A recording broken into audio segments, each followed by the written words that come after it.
একসময় প্রেম ভালোবাসার বিরোধী ছিলাম। বিশ্বাস এবং কোনো প্রকার আসক্তি ছিল না প্রেম ভালোবাসার প্রতি।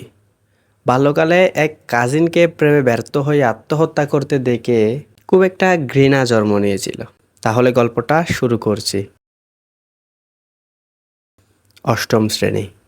হ্যাঁ, অষ্টম শ্রেণীতে থাকাকালীন সময়ে এক আত্মীয়র বাড়িতে বেড়াতে গেলে একটি মেয়ে প্রপোজ করে আমাকে।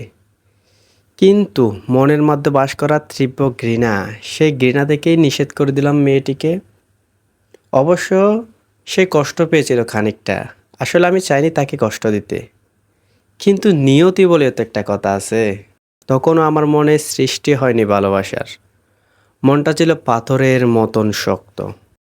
বুঝতে পারিনি তার ভালোবাসা আর ভালোবাসায় ব্যর্থ হওয়ার কষ্ট। কিন্তু অবশেষে আমি প্রেমে পড়েছি। আমি ভালোবেসেছি। মনের মধ্যে ভালোবাসার সৃষ্টি হয়েছিল। 17ই জানুয়ারি দিনটি ছিল শনিবার।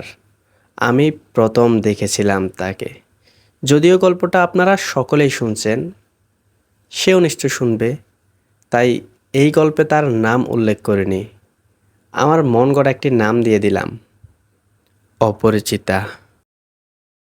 অপরিচিতা, মনে পড়ে আমাকে তুমি সেই মেয়ে যে প্রতিদিন সকালে স্কুলে যেতে।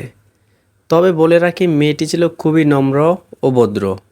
মাটির দিকে তাকিয়ে স্কুলে যেত আর মাটির দিকে তাকিয়ে স্কুল থেকে বাড়িতে ফিরত। এরই মাঝে খুব প্রচণ্ড রকমের ভালোবেসে ফেলেছিলাম।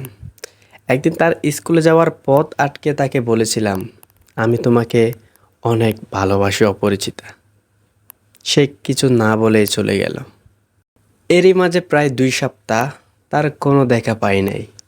একদিন তার স্কুলে যাওয়ার পথ আটকে তাকে জিজ্ঞেস করেছিলাম, আমি কি খুব বেশি অন্যায় করে ফেলেছি? তুমি স্কুল আসা বন্ধ করে দিয়েছ। জবাবে সে বলল, আমি হিন্দু।